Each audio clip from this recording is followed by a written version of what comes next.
The bright fluorescent lights of Dallas International Airport buzzed overhead as James Mitchell made his way through the crowded terminal. After 15 years with the Food Safety Administration and 3 as its director, he was used to the grind of travel. This trip had been particularly exhausting. 4 cities in 5 days, inspecting agricultural facilities and meeting with regional supervisors. All he wanted now was to get home, kick off his shoes, and enjoy a quiet evening with his wife. Mitchell checked his watch. Just past 9:30 p.m. If he hurried, he might catch the tail end of the basketball game. He adjusted his navy blue tie, loosening it slightly, and ran a hand through his salt and pepper hair. At 52, the constant travel was starting to wear on him more than he cared to admit. Almost there, he muttered to himself as he collected his standard-issue government laptop bag and pulled his carry-on suitcase from the overhead compartment. The terminal was still bustling despite the late hour. Business travelers rushed past families with sleepy children, while airport staff directed the flow of people through the vast space. Mitchell joined the stream of passengers heading toward baggage claim, his mind already shifting to tomorrow's meeting with the Secretary of Agriculture. As he cleared the security checkpoint and entered the main terminal, Mitchell felt his phone vibrate in his pocket, probably his wife wondering if his flight had landed on time. He smiled, imagining her waiting up for him despite his insistence that she shouldn't. After 26 years of marriage, some habits never changed. Mitchell was reaching for his phone when he first noticed them. 6 officers moving with purpose through the crowd, their eyes scanning faces. In his position, he was familiar with airport security protocols, but something about their focused approach made the hairs on the back of his neck stand up. He didn't realize they were coming for him until it was too late. "James Mitchell?" the lead officer called out, his hand already moving to the holster at his hip. Mitchell stopped, confusion washing over him. "Yes, that's me." He never finished the sentence. 2 officers flanked him immediately, while the others formed a perimeter, creating a scene that quickly drew the attention of everyone nearby. "Sir, put your bags down slowly and place your hands where I can see them," the officer instructed, his voice carrying across the now hushed terminal. Mitchell complied, his mind racing. "There must be some mistake," he said calmly, conscious of his government position and the need to remain composed. "I'm the director of the Food Safety Administration. My credentials are in my inside pocket." "Don't move," barked another officer, a younger man with close-cropped hair and an expression that betrayed his inexperience. "Keep your hands where we can see them." By now, a small crowd had gathered. Phones were raised, recording the unfolding scene. Mitchell felt a flush of embarrassment creep up his neck. In all his years of government service, he'd never experienced anything like this. "Officer, please." Mitchell tried again, keeping his voice steady. "This is clearly a misunderstanding. If you check my credentials, turn around, sir," the lead officer interrupted, not unkindly but firmly. "We have a warrant for your arrest." "Arrest?" Mitchell's composure finally cracked. "On what charges?" Instead of answering, the officers moved in. One took his arms and guided them behind his back while another produced handcuffs. The cold metal clicked around his wrists as Mitchell stood in shock, his mind struggling to make sense of what was happening. "James Mitchell, you're under arrest for suspicion of drug trafficking across state lines," announced the lead officer loudly, reading from a small card. "You have the right to remain silent." "Mitchell? My name is Mitchell. James Mitchell," he corrected, suddenly understanding. "You've got the wrong person." The officers exchanged glances but continued the process. One began to pat him down while another collected his belongings. "Please check my ID," Mitchell insisted, trying to maintain his dignity despite the handcuffs and the growing audience of curious onlookers. "I'm a federal employee. I just returned from an official inspection tour." The lead officer, his nameplate read Detective Ramirez, looked uncertain for a moment. He nodded to one of his colleagues, who reached into Mitchell's jacket pocket and retrieved his wallet. Mitchell watched as the officer flipped it open and examined his government identification. The officer's expression didn't change as he handed the ID to Ramirez. Sir, we have reason to believe these credentials may be forged, Ramirez said after a moment. We've been tracking this operation for months. We'll sort this out at the station. Mitchell couldn't believe what he was hearing. This is absurd. Call my office, call the secretary's office, anyone can verify who I am. But his protests fell on deaf ears. The officers began to lead him through the terminal, past the stunned faces of travelers who whispered and pointed. Mitchell walked with as much dignity as he could muster, his mind already racing ahead to the bureaucratic nightmare that awaited him. As they approached the exit, Mitchell caught sight of a news crew setting up near the doors, coincidentally, there to cover the arrival of a local sports team. Their cameras swung in his direction as the officers guided him toward the waiting police car. Perfect, Mitchell thought grimly. By morning, my face will be all over the news. He took a deep breath as they reached the vehicle. One officer opened the rear door while another guided his head down to avoid hitting it on the frame, a small courtesy that somehow made the situation even more surreal. As the door closed beside him and the officers climbed into the front seats, Mitchell leaned back against the cold leather. Outside, curious onlookers continued to film with their phones, their expressions a mix of shock and morbid fascination. The cruiser pulled away from the curb, lights flashing but sirens silent. Through the window, Mitchell watched the airport recede into the distance, wondering how his routine business trip had turned into this nightmare, and how long it would take to prove who he really was. What he didn't know yet was that this mistake would set off a chain of events that would change police procedure forever, and that before this ordeal was over, those same officers would be begging for his forgiveness. The police station buzzed with activity despite the late hour. Officers moved about with purpose, processing paperwork and escorting individuals to and from holding cells. James Mitchell sat alone on a hard plastic chair, his wrists still raw from the tight handcuffs they had only removed 20 minutes ago. Water? A young officer placed a paper cup on the table in front of him. Mitchell nodded his thanks, his throat too dry for words. He had been explaining his identity for over 2 hours now, and no one seemed to be listening. His government, ID, phone, and laptop had all been confiscated as potential evidence, or worse, as they had suggested, sophisticated forgeries. The clock on the wall read 12:17 a.m. Mitchell rubbed his temples, fighting off a growing headache. He had already missed his wife's calls, 3 of them, he imagined, and she would be frantic by now. Mr. Mitchum, Detective Ramirez entered the room, carrying a folder and looking stern. Mitchell, James corrected for what felt like the 100th time. My name is James Mitchell. I am the director of the Food Safety Administration. I've been telling you this since the airport. Ramirez ignored the correction. We've been tracking a drug trafficking operation moving product through agricultural shipments for 6 months now. Your name, or should I say the name you're using, came up repeatedly in our investigation. Mitchell leaned forward, fighting to keep his voice level. Detective, I understand you're doing your job, but this is a catastrophic mistake. I've been with the FSA for 15 years. Before that, I was with the Department of Agriculture. My entire career is public record. That's exactly the kind of cover someone would need, Ramirez countered, flipping open the folder.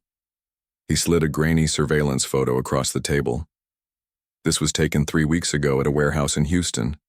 The man in this photo used credentials, identifying himself as James Mitchum, a food safety inspector. Mitchell stared at the photo. The man did bear a passing resemblance to him. Similar height, similar build, similar coloring, but the differences were obvious to anyone looking closely. The man in the photo was younger, with a small scar above his right eyebrow and a distinctly different nose. This isn't me, Mitchell said firmly. Look at the nose, look at the eyes, and I don't have a scar above my eyebrow. He pushed his hair back to prove the point. Plus, I was in Washington 3 weeks ago. There will be meeting minutes, security footage from headquarters, dozens of witnesses.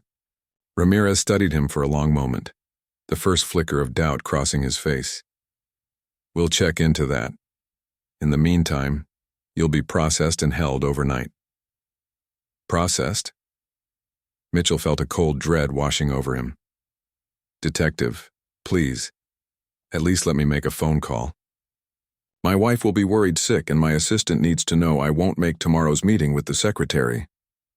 "You'll get your phone call after processing," Ramirez said, standing. "Standard procedure."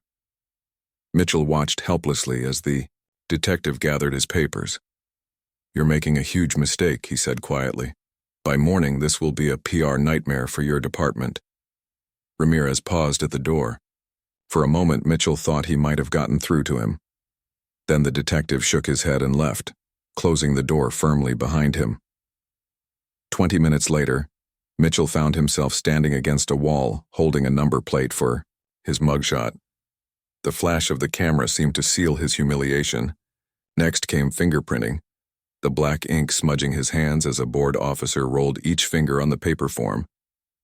"When was the last time you updated your systems?" Mitchell asked, trying to make conversation as the officer wiped the ink from his hands with a rough paper towel. "Budget cuts," the officer mumbled. "Digital system's been down for maintenance all week. Doing it the old way for now." Mitchell shook his head. If they had working digital fingerprint scanners, this mistake could have been cleared up immediately. His prints were in multiple government databases. After processing, a different officer led him to a holding cell. "Just until morning," the officer explained, not unkindly. "Detective Ramirez wants to run more checks before your arraignment." The cell already held 2 other men, one sleeping on a bench against the wall, the other sitting alert in the corner. Mitchell nodded politely to the awake man as he entered, then found a spot on the opposite bench. "What are you in for?" the man asked, his voice gravelly from either cigarettes or lack of sleep. "Mistaken identity," Mitchell replied simply, not wanting to get into details. The man laughed. "Aren't we all?" Mitchell didn't answer. He lay down on the hard bench using his arm as a pillow and closed his eyes. Sleep seemed impossible, but he needed to rest. Tomorrow would require all his mental energy. As he lay there, his thoughts turned to Lisa, his assistant at FSA headquarters. Lisa was efficient and protective, almost to a fault. When he didn't check in after landing, something he always did, she would start making calls. By morning, she would have noticed something was wrong. And Lisa knew people who knew people. If anyone could cut through this bureaucratic nightmare, it was her. Meanwhile, back at the airport, the video of his arrest had already begun its journey across the internet. A college student waiting for a late flight had captured the whole thing on her phone. Food safety director arrested at Dallas airport. She had captioned it before posting to her social media accounts. The video was starting to gain traction, shared first by her friends, then picked up by local news aggregators always hungry for content. By midnight, the first news vans were arriving at the police station, tipped off by scanner chatter about a high-profile federal arrest. They set up cameras outside, preparing for morning broadcasts, completely unaware that the drug kingpin they were waiting to glimpse was actually an innocent public servant, caught in a web of incompetence. Inside his cell, Mitchell finally drifted into an uneasy sleep, unaware that his ordeal was about to become national news. He also didn't know that miles away, in a Washington, D.C. apartment, Lisa was already awake, making calls and sending emails that would soon set off alarm bells throughout the federal government. The clock ticked past 3 a.m. In just a few hours, Detective Ramirez would face the most uncomfortable morning of his career, and the Dallas Police Department would begin a desperate scramble to contain a situation rapidly spinning beyond their control. Lisa Chen had worked as James Mitchell's assistant for 7 years. She prided herself on efficiency and attention to detail. So when her boss failed to send his usual "landed safely" text last night, she felt uneasy. When he missed his 6 a.m. check-in email, that unease turned to alarm. By 7:30 a.m., Lisa was at her desk in the FSA headquarters, coffee in hand, phone pressed to her ear. "This is Lisa Chen from Director Mitchell's office again. I need to know if his flight landed on time." The airline representative confirmed what she already knew. Flight 2187 had arrived at Dallas International at 9:17 p.m., exactly on schedule. Lisa hung up and immediately dialed Mitchell's cell phone for the 5th time. Straight to voicemail. Not like him at all. She pulled up his itinerary and started calling hotels in Dallas, thinking perhaps his phone had died. No Mitchell registered at any of them. At 8:15 a.m., Lisa's phone rang. The caller ID showed a Dallas area code.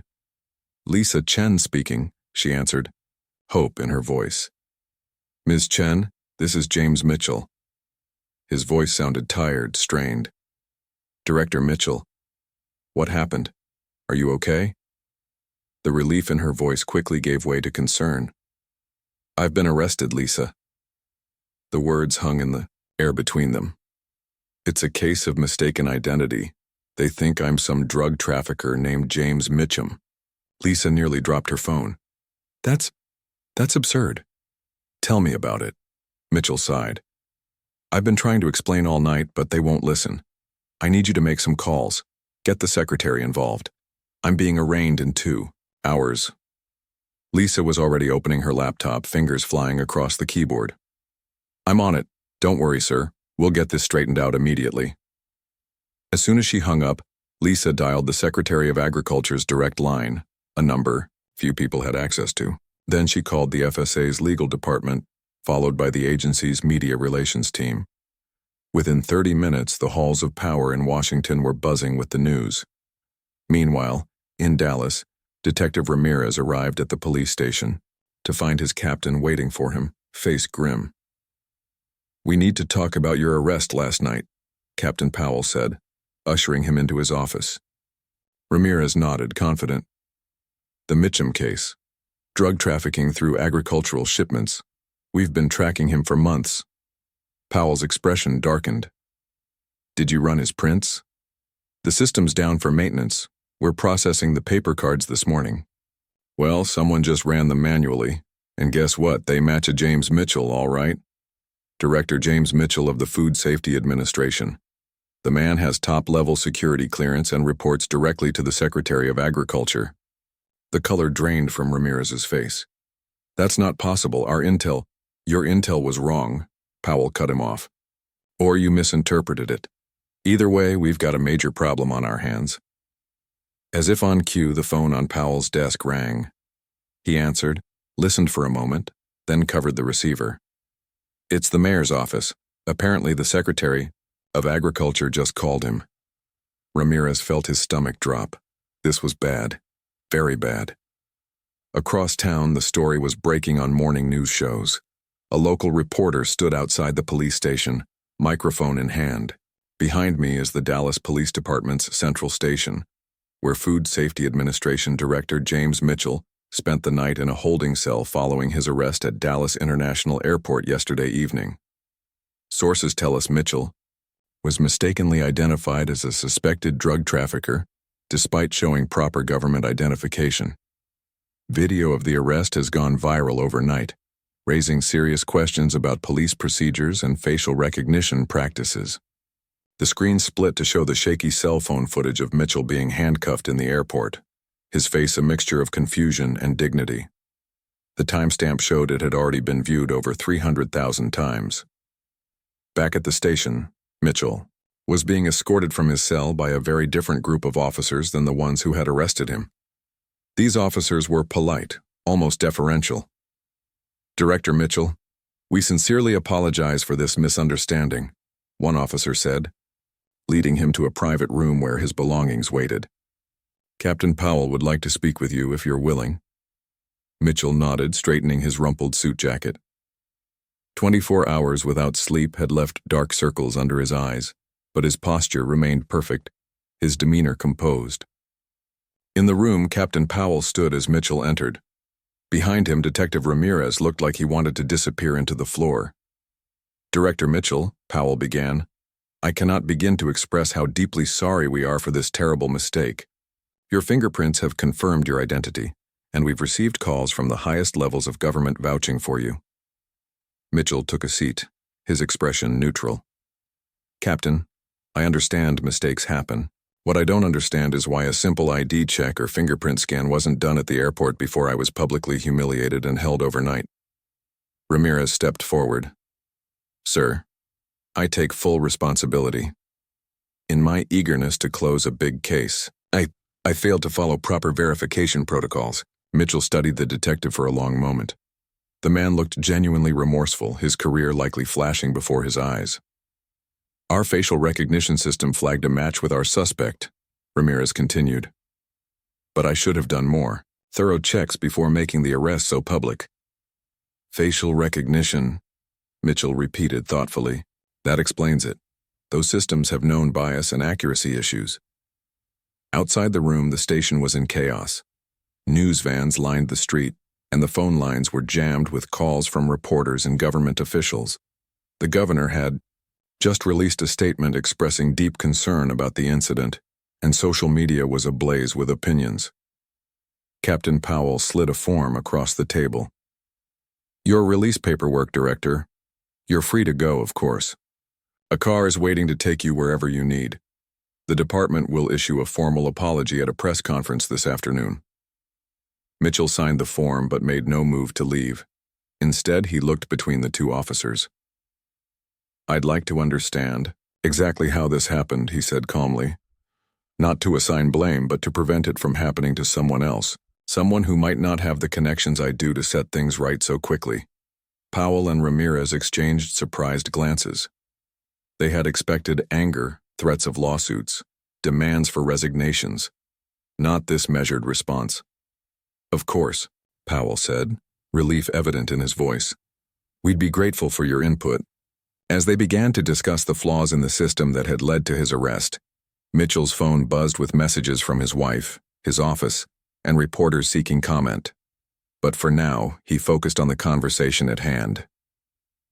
Something good needed to come from this ordeal, and although he didn't know it yet, his response in this moment would change police procedure across the country and earn him more respect than his 15 years at the FSA ever had.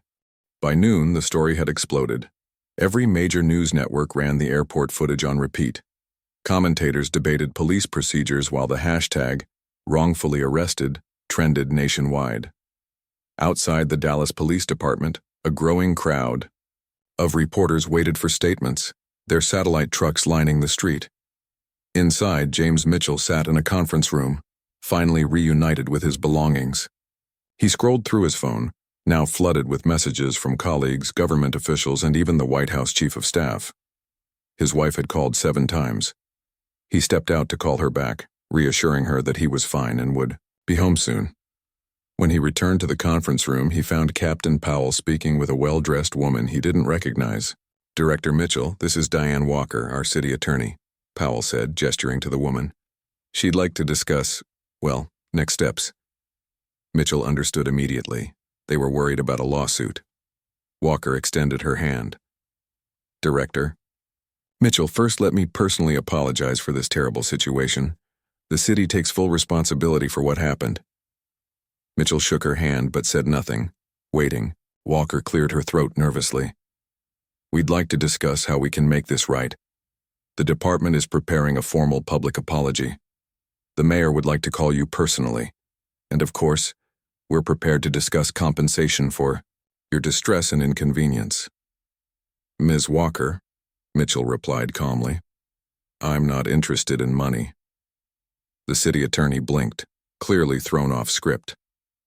I understand you may want to consult with your own attorney before discussing.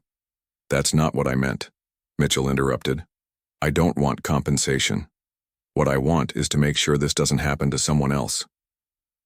At that moment, Detective Ramirez knocked and entered the room, carrying a thick folder. Sorry to interrupt. Director Mitchell, I have the case file you asked for. Mitchell nodded. Thank you, Detective. Please join us. For the next hour, Mitchell went through the case file step by step, identifying each point where proper verification could have prevented his wrongful arrest. His methodical approach surprised everyone in the room.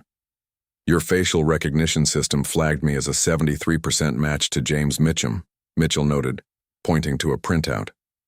But there was no secondary verification protocol. That's the first problem. Captain Powell leaned forward. We're actually upgrading our system next quarter.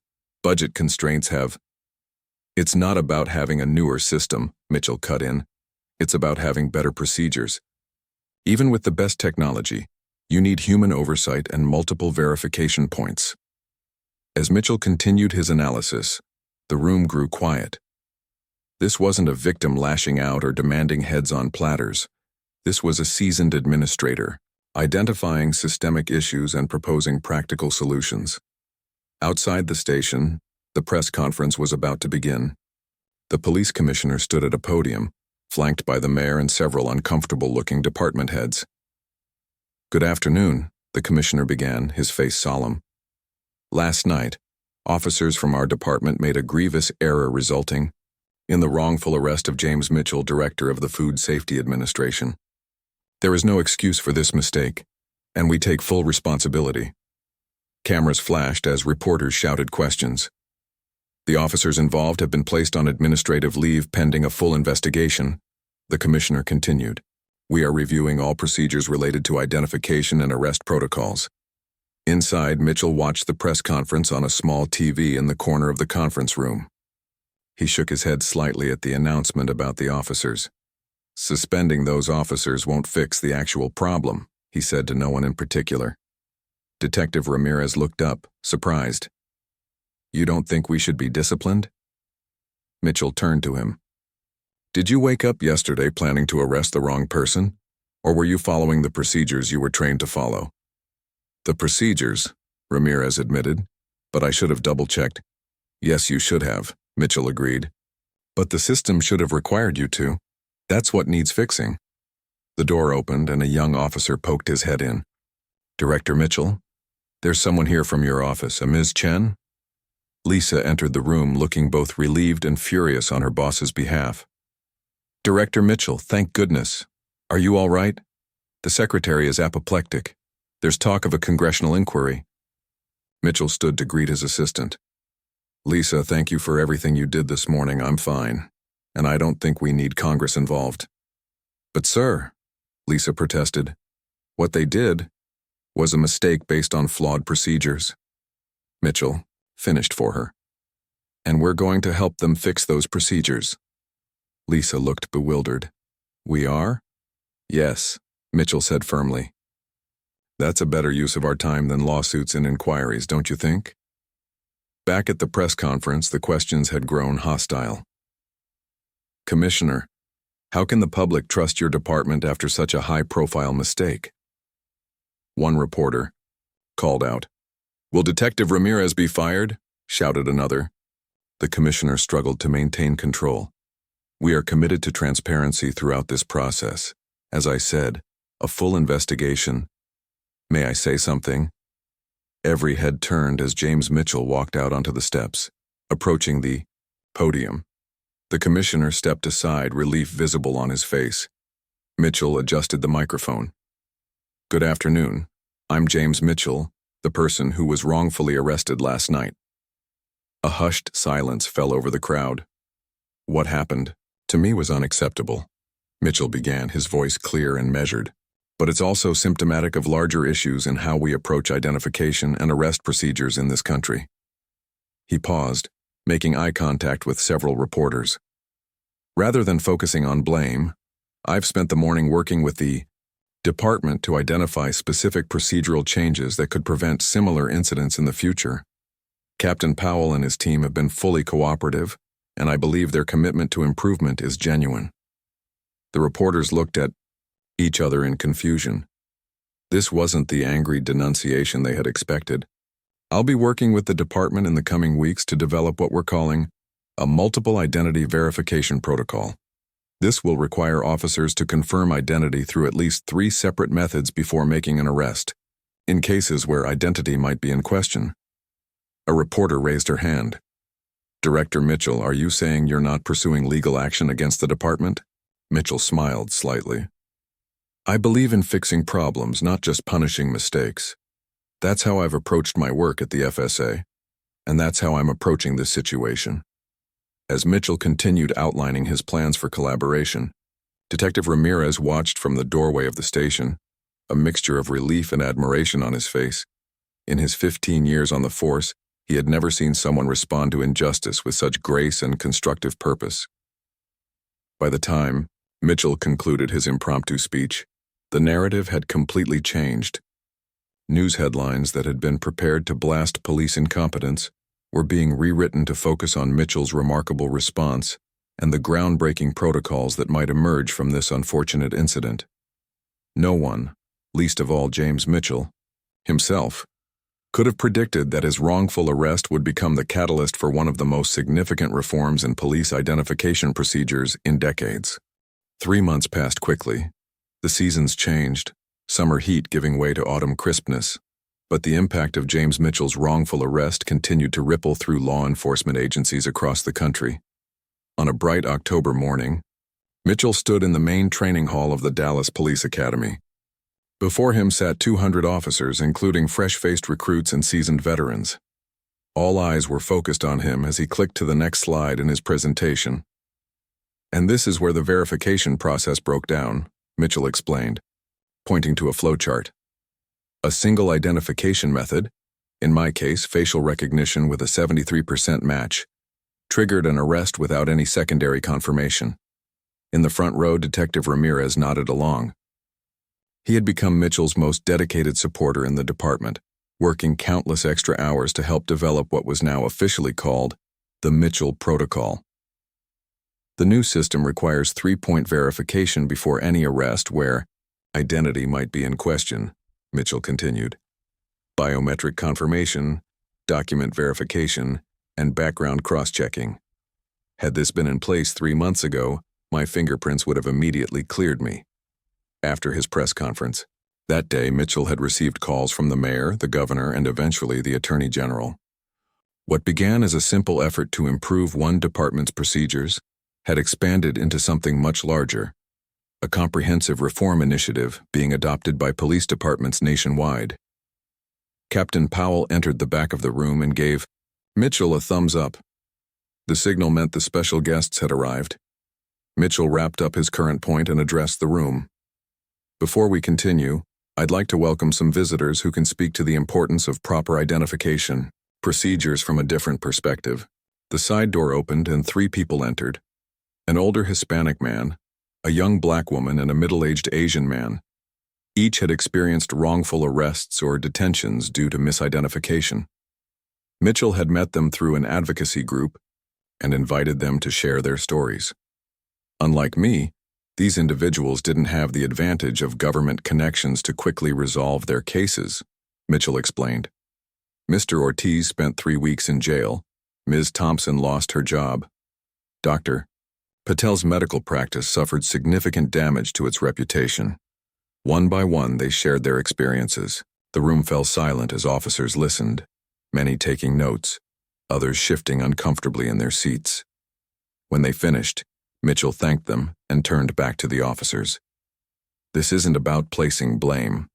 It's about recognizing that systems fail when they rely too heavily on a single point of verification. People's lives are disrupted, and public trust erodes." Across town at City Hall, the police commissioner was holding a press conference of his own. Behind him stood the mayor and several civic leaders. "Today marks the official implementation of the Mitchell Protocol across all law enforcement agencies in our state," the commissioner announced. "What began as a response to an unfortunate incident has become a model for departments nationwide." Reporters raised their hands with questions, but the commissioner wasn't finished. "I'd also like to announce that James Mitchell, who has worked tirelessly with our department these past 3 months, will be receiving the city's Civilian Service Medal for his contributions to public safety." Back at the academy, Mitchell was unaware of the announcement.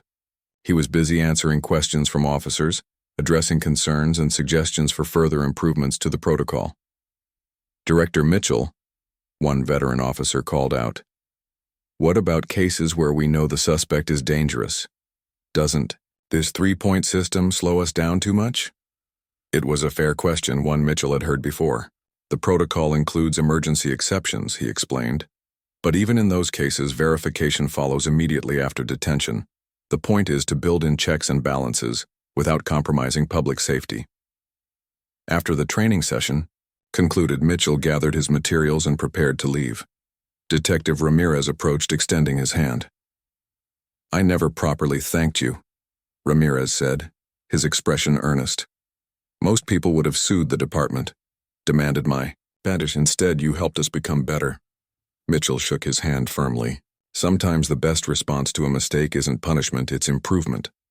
As they walked toward the exit, Captain Powell joined them, a newspaper tucked under his arm. "Have you seen today's headline?" he asked, handing the paper to Mitchell.